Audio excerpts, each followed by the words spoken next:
So get your teeth this, because this could be a really interesting one.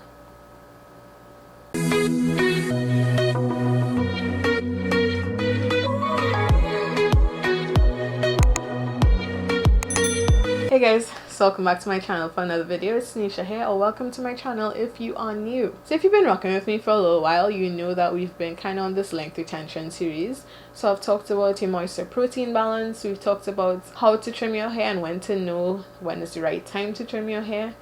And today we're going to be tackling a really big topic, and that is porosity. To me, knowing your porosity is so critical on your natural hair journey. It's probably one of the more important things you'll ever figure out. And so if you'd like to know more about your porosity, how to figure out what it is, how to treat your hair once you know what your porosity is, then definitely keep on watching. So first, in terms of understanding porosity, just let's look at the simple definition. Porosity looks at the measure of the voids or spaces in a particular material. It translates to the same thing for your hair. It looks at a measure of the amount of voids or spaces within a particular hair strand. So now that we've gotten the definition out of the way, let's look at the different types of porosity. So porosity exists on a spectrum. A lot of times you'll hear persons talk about it as though it's three defined categories, but it's not. It's kind of like pH, there are acids, neutrals, and alkalines, but there are so many steps or numbers in between. Porosity is a similar thing. So it exists on a spectrum. You're not just high, medium, or low. It's not that clean cut. So when you look at high porosity, and your hair is kind of similar to, think of a pine cone. A pine cone has its leaves kind of layered on each other. Some of them are more raised than others. So if you look at the leaves of a pine cone, there are some leaves that are really open, and water and everything could just get in really easily, and it could obviously come out as easily. That is what happens if your hair is on the higher end of the porosity spectrum. Now, medium porosity hair is considered the best scenario. Water is able to get into your hair, and it kind of just goes away over time. It evaporates out of your hair over time, but it takes a longer time to do so than if you have hair that is on the higher end of the porosity spectrum. So with lower porosity hair, of course, your cuticles are laid really tightly. It takes a while for water to get in, and once it's in, it takes a while for it to come back out. So now that we know the different types of porosity, it's important, and the next question you may ask yourself, well, how do I determine what my porosity is? And this can be a really confusing thing to do, and I know a lot of persons who have spoken to me personally have told me, how do you determine your hair's porosity? It's so confusing doing the water test. And that could potentially be because the test isn't super accurate. There's so many variables that could go into it. If your hair has product on it, the surface tension of the water, all of those things kind of play into the water test for porosity. But just for the purpose of the video, I'll go through the theory of why the water test has become so popular. And basically it is said that if you take a clean strand of your hair, it doesn't have products in it, straight after shampoo, and you put it into a container of room temperature water, you leave it for a period of a few minutes, and you watch to see what happens. If it floats on top of the water, it is said to have low porosity hair. If it kind of just is in the middle of the water column, you generally be said to have medium porosity hair. And if it floats to the bottom, you're said to have a higher porosity hair. Now that in itself could be confusing because of the factors that I mentioned before. Also, different strands of your hair could have different porosities. It depends. If you, let's say for instance, you have a leave out and you're always flat ironing that, or you have a section of your hair that is colored, you have highlights, all of that plays into your porosity. So it can be inaccurate depending on your hair. So I prefer to look at it more of a holistic overall sense. So for me, how I figured my hair was on the higher end of the porosity spectrum is that I would step into the shower and my hair would get drenched almost immediately. So I would put my hair under the shower, and the way I kind of look at it is that if my hair, when you wet your hair and it just hangs, the length of time it took for my hair to actually fully get saturated and fully hang, wasn't really long. So I knew that my hair was on the higher end of the porosity spectrum.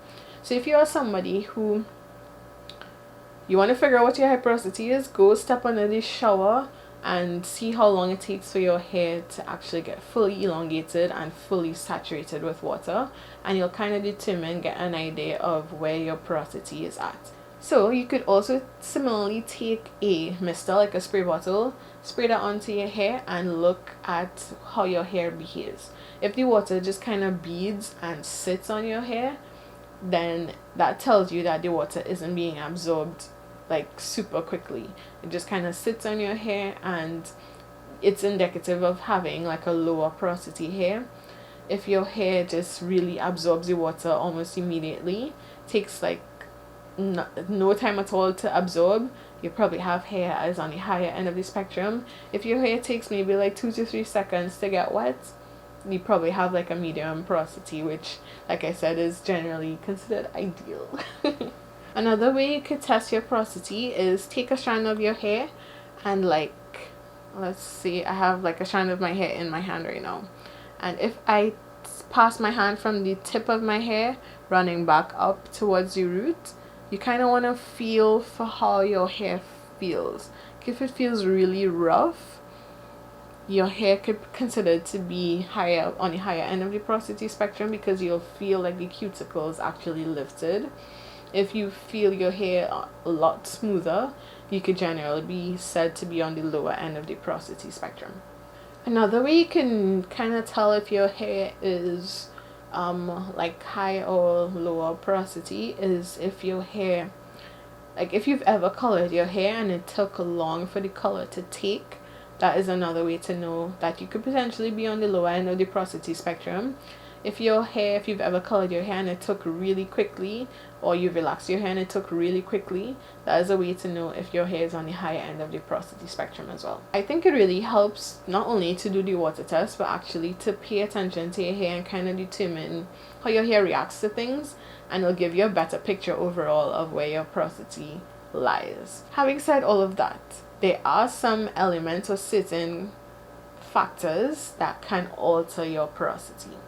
So, I mentioned in the beginning, according to cosmetology, like if you have like fried and dyed hair that is higher porosity, that obviously gives you an indication that heat, like actual blow drying or flat ironing of your hair often, that can damage your hair's cuticles, and the damage results in you having a higher porosity. Chemical services such as colors, relaxers, those are generally more alkaline, and pH also affects your porosity. So as I mentioned just now, like chemical services which tend to be more alkaline, those open up your hair's cuticles. So alkaline products open up the cuticles, which is what shampoo is. It's kind of on higher end of the porosity spectrum, kind of around like a 8, because it helps to open up your cuticles so that you get all of that product out. But relaxers, color, they are way higher, like a 10 to 12, 13 kind of range. So that really gets your cuticles lifted, and that can cause you higher porosity hair. So if you are going to relax or color your hair, just bear that in mind. It's something to consider. It's not to say you can't do it, but it's definitely something to consider in terms of the maintenance of your hair after.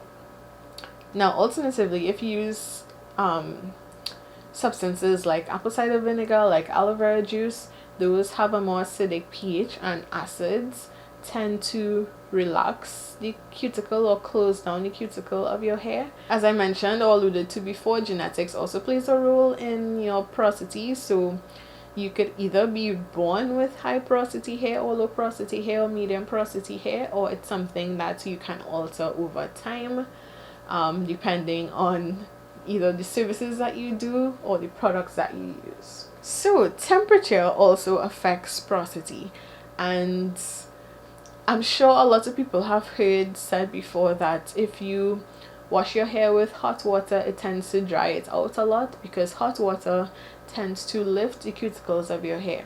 So when you lift the cuticles of your hair with hot water, moisture can tend to leave and escape, and it leaves you with drier hair. As opposed to if you use cooler temperature water to wash your hair, or to seal your hair. Like a lot of people do the cold rinse before they leave the shower. That cold rinse tends to, as they say, shock your cuticle, and tends to lay your cuticle a little bit flatter so that it reflects moisture, it reflects light better and your hair is shinier, and because your cuticle is laid, it keeps moisture in a little bit better. Now that is also a reason why for a lot of low porosity girls it is said that you should deep condition with heat, because using heat with your deep conditioner allows your cuticles to be raised and your hair just absorbs that moisture so much better. Also, physical and mechanical damage also affects your porosity. Let's say for instance you are brushing your hair and like combing your hair and like twisting it and doing all these intricate styles, braids, all these different things. You over time can affect the structure of your hair, and you can affect the cuticle layer on the outside, which is the outside layer of your hair. And over time your cuticles can be damaged, they can break off, cause split ends, different things like that, and that also affects your porosity. So you kind of need to bear those things in mind depending on where you've determined that you're at within the porosity spectrum.